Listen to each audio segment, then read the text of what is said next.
Hello, welcome back to my YouTube channel. അപ്പോൾ ഇന്ന് ഞാൻ ചെയ്യുന്നത് ഒരു വ്ളോഗാണ്. നമ്മളൊക്കെ ജീവിതത്തിൽ എന്തെങ്കിലും കാര്യങ്ങൾ ചെയ്തിട്ട് അത് സക്സസ് ആവാനല്ലേ നമ്മൾ ആഗ്രഹിക്കുള്ളൂ. പക്ഷെ നമ്മൾ വിചാരിക്കുന്നത് പോലെ ഒന്നും ആയിരിക്കില്ല കാര്യങ്ങൾ പോകുന്നത്. ഇപ്പോൾ നിങ്ങൾ വീഡിയോയിൽ കാണുന്ന ഈ ഒരു ഇത് നമ്മളെ പഴയ കോഴിപ്പീടി കേട്ടോ. പണ്ട് കൊറോണ കാലത്ത് അത്യാവശ്യം നല്ല കച്ചവടവും കാര്യങ്ങളൊക്കെ ഉണ്ടായി, നല്ല സക്സസ് ആയി പോവായിരുന്നു. പിന്നെ എന്തൊക്കെയോ സംഭവിച്ചു, അങ്ങനെ കട അടക്കേണ്ടി വന്നു. അപ്പോൾ എന്തെയാലും ഒരു ബിൽഡിംഗ് വെറുതെ കിടക്കല്ലേ, അപ്പോൾ പിന്നെ എൻ്റെ ക്രാഫ്റ്റ് സ്പേസ് ഇങ്ങോട്ട് മാറ്റാന്ന് വിചാരിച്ചു. അങ്ങനെ നമ്മൾ ഇതിന് വേണ്ടിയിട്ട് കുറച്ച് പൈസ ഒക്കെ ചിലവാക്കി ഇതിൻ്റെ ഉള്ളിൽ അത്യാവശ്യം നമുക്ക് ഉപയോഗിക്കാൻ പറ്റുന്ന രീതിയിൽ ഷീറ്റുകളൊക്കെ ഒന്ന് മാറ്റി കൊടുത്തു. ബഡ്ജറ്റ് ഫ്രണ്ട്ലി ആയിട്ടാണ് ചെയ്തതെങ്കിലും കുറച്ചൊക്കെ ചിലവായിട്ടുണ്ട്. പക്ഷേ നമ്മളെ പ്ലാനും വർക്കൗട്ടായില്ല. അതാണ് ഞാൻ പറഞ്ഞു വന്നത്, നമ്മൾ വിചാരിച്ച പോലെ ഒന്നും ആയിരിക്കില്ല ലൈഫ് പോകുന്നതെന്നുള്ളത്. കുറച്ച് ഫിനാൻഷ്യൽ ബുദ്ധിമുട്ടൊക്കെ വന്നത് കാരണം നമ്മൾ പ്ലാൻ ഡ്രോപ്പ് ഔട്ട് ചെയ്തു. പക്ഷേ ഇൻഷാല്ലാ ഇൻ ഫ്യൂച്ചർ ഈ ഒരു സ്പേസ് നമ്മൾ എന്തായാലും എന്തെങ്കിലും ഒന്ന് ആക്കിയെടുക്കും ഇൻഷാല്ലാ. ഇപ്പോൾ കറൻലി നമ്മൾ കുറേ ഫ്രെയിംസിൻ്റെ കളക്ഷൻസ് ഒക്കെ ഇവിടെയാണ് കീപ്പ് ചെയ്യുന്നത്. പിന്നെ അതല്ലാതെ നമ്മളെ കുറേ ക്രാഫ്റ്റിൻ്റെ ഐറ്റംസും അങ്ങനെ സ്റ്റോറേജ് സ്പേസ് ആക്കിയിട്ടാണ് ഇപ്പോൾ നമ്മളിത് യൂസ് ചെയ്യുന്നത്. അപ്പോൾ വീടിൻ്റെ ഉള്ളിലല്ലാത്തതുകൊണ്ട് വല്ലാണ്ട് നമ്മളിങ്ങോട്ട് വരലില്ല. അപ്പോൾ ഇവിടെയുള്ള ഫ്രെയിംസിൻ്റെ കളക്ഷൻസ് ഒക്കെ നമ്മൾ വീഡിയോ എടുക്കാൻ വേണ്ടിയിട്ട് എപ്പോഴും വിട്ടുപോകും. അപ്പോൾ അതിന് വേണ്ടിയിട്ടാണ് ഇന്ന് രാവിലെ തന്നെ നമ്മൾ ഇറങ്ങി തിരിച്ചത്. അപ്പോൾ ഏത് ഫ്രെയിമാണ് എന്നൊക്കെ നോക്കുന്ന പരിപാടിയാണിപ്പോൾ. ഇതിങ്ങനെ ഇവിടെ വെച്ചുകൊണ്ട് കാര്യമില്ലല്ലോ, നമുക്ക് വീഡിയോ ഒക്കെ എടുത്ത് സെറ്റ് ആക്കേണ്ടേ. പക്ഷേ ഈ ബോക്സിലുള്ള ഫ്രെയിംസ് ഏത് മോഡലാണെന്ന് നമുക്ക് അറിയില്ലല്ലോ, അതുകൊണ്ട് നമ്മൾ കാണിച്ചൊരു പരിപാടിയാണ് കേട്ടോ ഇത്. ആ ബോക്സിലുള്ള ഫ്രെയിമിൻ്റെ ഫോട്ടോ എടുത്തിട്ട് അത് അങ്ങോട്ട് സ്റ്റിക്കർ ആക്കിയിട്ട് ആ ബോക്സിൻ്റെ മേലെ ഒട്ടിക്കാനുള്ള പരിപാടി. അങ്ങനെ ഫസ്റ്റിലെ ടാസ്ക് കംപ്ലീറ്റ് ആയി. ഏതൊക്കെ ഫ്രെയിം ഏതൊക്കെയാണെന്ന് തരംതിരിച്ച് വെച്ചിട്ടുള്ളതാണിത്. അങ്ങനെ നമ്മൾ സ്റ്റിക്കേഴ്സ് ഓരോ ബോക്സിൻ്റെ മേലെ മുട്ടിച്ചു. ഇനി നമുക്ക് ഈസി ആയിട്ട് കണ്ടുപിടിക്കാം. ഇനി ഇങ്ങനെ ഒട്ടിച്ചുകൊണ്ട് കാര്യമില്ലല്ലോ, അത് വീഡിയോ എടുക്കണമല്ലോ. അതുകൊണ്ട് കുറച്ച് ഫോട്ടോസൊക്കെ പ്രിന്റ് ചെയ്തു. വേറെ ആരുതല്ല കേട്ടോ, നമ്മളെ കീയും ഐജിയൊക്കെ തന്നെ മെയിൻ. അങ്ങനെ ഇനിയിപ്പോൾ ഇതൊക്കെ ഒന്ന് ഫ്രെയിം ചെയ്യണ്ടേ. ഫ്രെയിംസ് മൊത്തത്തിൽ 6 കളറുണ്ട് കേട്ടോ. ഇത് A5 ആണ്, സൈസ് A5 ആണ്. ബാക്കിൽ ഒരു സ്റ്റാൻഡൊക്കെ വരുന്ന ഒരു ടൈപ്പ്. അതുകൊണ്ട് തന്നെ നമുക്ക് ബെഡ്റൂമിലോ പിന്നെ അല്ലെങ്കിൽ ഓഫീസിലോ എവിടെ വേണമെങ്കിലും നമുക്ക് ഇഷ്ടമുള്ളിടത്ത് വെക്കാം. ഫ്രെയിം ആക്കൽ പരിപാടിയൊക്കെ കഴിഞ്ഞു. ഇനി നമുക്ക് അടുത്തതായിട്ട് ഇതിൻ്റെ വീഡിയോയും ഫോട്ടോയും ഒക്കെ ഷൂട്ട് ചെയ്യണം, റീൽ എടുക്കണം, റീൽ എഡിറ്റ് ചെയ്യണം, ഇൻസ്റ്റയിൽ പോസ്റ്റ് ചെയ്യണം. അപ്പോഴാണല്ലോ ഓർഡേഴ്സ് വരിക. അപ്പോൾ എന്നോട് ഇങ്ങനെ ചോദിക്കലുണ്ട്, തീരെ ഓർഡേഴ്സ് ഒന്നും കിട്ടുന്നില്ല, എന്താ ചെയ്യേണ്ടതെന്നൊക്കെ.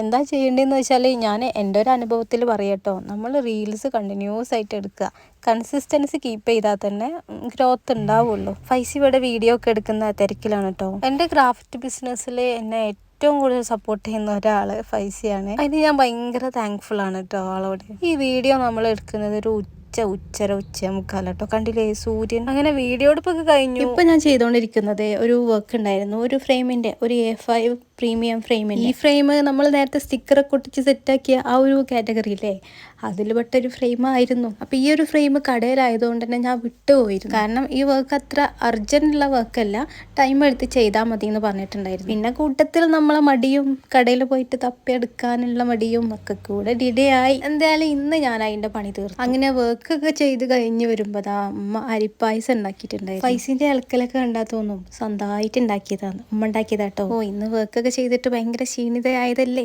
അപ്പോൾ പിന്നെ പായസമൊക്കെ ആവാം. അങ്ങനെ നമ്മൾ പിന്നെ വർക്ക് ചെയ്യാൻ തുടങ്ങും. നമ്മൾ ചെയ്യുന്നത് 3 സൈസിലുള്ള ചോക്ലേറ്റ് റാപ്പേഴ്സിന് ഓർഡർ. അപ്പോൾ അതിന് ഡിസൈൻ ചെയ്യുന്ന പണിപ്പുരയിലാണ് കേട്ടോ. അപ്പോൾ ഞാനല്ല കേട്ടോ, ഫൈസിയാണ് ചെയ്യുന്നത്. ഇപ്പം നിങ്ങൾ വിചാരിക്കുന്നുണ്ടാവില്ലേ ഇവള് ഫുൾ മടിച്ചാണ് ഫൈസിനെ കൊണ്ട് ഫുൾ പണിയെടുപ്പിക്കാന്ന്. പക്ഷെ അങ്ങനെയൊന്നുമല്ല കേട്ടോ. ഡിസൈനിങ് വർക്കൊക്കെ പൈസ ചെയ്യല്, ബാക്കിയുള്ള പരിപാടിയൊക്കെ ഞാനും ചെയ്യും. രണ്ടാമത്തെ ചോക്ലേറ്റ് റാപ്പറിന്റെ മോഡലാണ് കേട്ടോ. ചോക്ലേറ്റ് ആയതുകൊണ്ട് ബാക്ക്ഗ്രൗണ്ടിൽ കുറച്ച് ചോക്ലേറ്റ് ഒക്കെ ആവാം. ഇതാണ് 3ാമത്തെ ഡിസൈൻ. എല്ലാ ഡിസൈനും നമ്മൾ ചെയ്തത് ആ ബർത്ത്ഡേ ഗേളിന്റെ ഔട്ട്ഫിറ്റിന് മാച്ച് ആയിട്ടുള്ള കളർ വെച്ചിട്ടാണ് കേട്ടോ. അങ്ങനെ ആദ്യത്തെ ഒരു ഷീറ്റ് പ്രിന്റ് ഒക്കെ എടുത്തു. അത് ഈ ചോക്ലേറ്റിന് കറക്റ്റ് ആയിരുന്നു കേട്ടോ. സൈസ് അനുസരിച്ചൊക്കെ തന്നെയാണ് നമ്മൾ ഡിസൈൻ ചെയ്യല്. പക്ഷെ പണി പാളിപ്പോയി. പ്രിന്റ് എടുത്തത് കുറച്ച് സൈസ് കൂടിപ്പോയി, നമ്മളെ ചോക്ലേറ്റിനേക്കാളും സൈസ് കുറച്ച് കൂടിപ്പോയി. ഇനിയിപ്പോൾ പറഞ്ഞിട്ട് കാര്യമില്ലല്ലോ. അങ്ങനെ വേറെ പ്രിന്റ് എടുത്തു. ഒരു ഷീറ്റാണെങ്കിൽ കുഴപ്പമില്ലായിരുന്നു, ഇത് 2 ഷീറ്റ് ഉണ്ടായിരുന്നു കേട്ടോ. സ്റ്റിക്കർ പേപ്പറിനൊക്കെ കുറച്ച് റേറ്റ് ഉണ്ട്, പക്ഷെ നമ്മളടുത്തുനിന്ന് പറ്റിയ ഫോൾട്ട് അല്ലേ, അപ്പോൾ പിന്നെ നമ്മൾ പ്രിന്റ് എടുക്കന്നെ.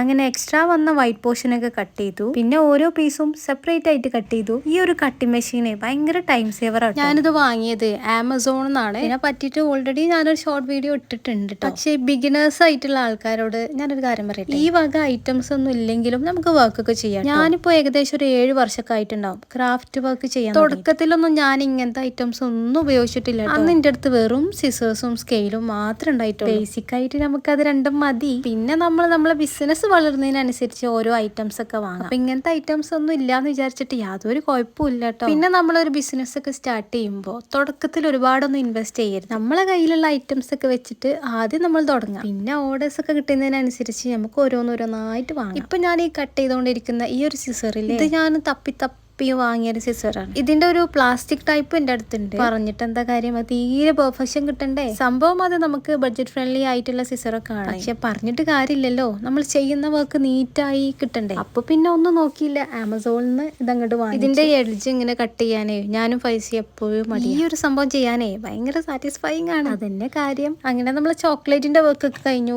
ലാസ്റ്റിൽ കട്ട് ചെയ്യുന്ന പരിപാടിയാണ് കേട്ടോ ഇപ്പൊ കണ്ടുകൊണ്ടിരിക്കുന്നത്. ഈ ഒരു വർക്ക് ഒരു ഹസ്ബൻഡ് വൈഫിന് ഗിഫ്റ്റ് ചെയ്യുന്നതാണ്. അപ്പൊ മൂപ്പര് നാട്ടിലില്ല, ഗൾഫിലാണ്. അപ്പൊ നമ്മള് നാട്ടിലെ അഡ്രസ്സിലേക്ക് അയച്ചു കൊടുക്കണം. അതും പെട്ടെന്ന് വന്നിട്ടുള്ളൊരു വർക്ക് ആയിരുന്നു കേട്ടോ ഇത്. പിന്നെ ഒന്നും നോക്കിയില്ല, പെർച്ചേസിങ്ങും ഡിസൈനിങ്ങും എല്ലാം ഒറ്റ ദിവസം കൊണ്ട് അങ്ങോട്ട് പരിപാടി ഇവിടെ കഴിഞ്ഞിട്ടുണ്ട്. ഇതാണ് കേട്ടോ അതിന്റെ ഫൈനൽ ലുക്ക് വരുന്നത്. ഇത് നമ്മൾ ഡയറി മിൽക്കിന്റെ മേലെയാണ് ചെയ്തിട്ടുള്ളത്. എനിക്ക് പേഴ്സണലി ഈ ഒരു ഡിസൈൻ ഭയങ്കര ഇഷ്ടമായി. ബർത്ത്ഡേ ഗേളിന്റെ ഔട്ട്ഫിറ്റിനനുസരിച്ച് കസ്റ്റമൈസ് ചെയ്ത് ബാക്ക്ഗ്രൗണ്ടിൽ ചോക്ലേറ്റ് ഇങ്ങനെ വാരി വിതുള്ള ആ ഡിസൈനും എനിക്ക് ഭയങ്കര ഇഷ്ടമായിട്ടോ. അപ്പൊ ഈ വർക്ക് കണ്ടിട്ട് നിങ്ങൾക്ക് എന്താ തോന്നുന്നത്? കമന്റ്സിലൂടെ അഭിപ്രായം ഒന്ന് അറിയിക്കണം. അപ്രീസിയേഷൻ കിട്ടുമ്പോ അല്ലേ നമുക്ക് ഇനി എന്തെങ്കിലുമൊക്കെ ചെയ്യാനുള്ള ഒരു ഊർജം കിട്ടും. ഇപ്പൊ നമുക്ക് ചെയ്യാനുള്ളത് കസ്റ്റമർക്ക് ഇതിന്റെ വീഡിയോയും ഫോട്ടോയും അയച്ചു കൊടുക്കണം. കൂട്ടത്തിൽ നമുക്ക് റീൽ ഉണ്ടാക്കാനുള്ള കുറച്ച് വീഡിയോസും എടുക്കണം. അപ്പൊ ഇന്നത്തെ വീഡിയോ ഇത്രയേ ഉള്ളൂ. ഫസ്റ്റ് ടൈം നമ്മളെ ചാനൽ കാണുന്ന ആരെങ്കിലും ഉണ്ടെങ്കിൽ ഒന്ന് സബ്സ്ക്രൈബ് ചെയ്യട്ടോ. അപ്പൊ അടുത്തൊരു വീഡിയോ ആയിട്ട് വീണ്ടും വരാം. അതുവരെ ബൈ.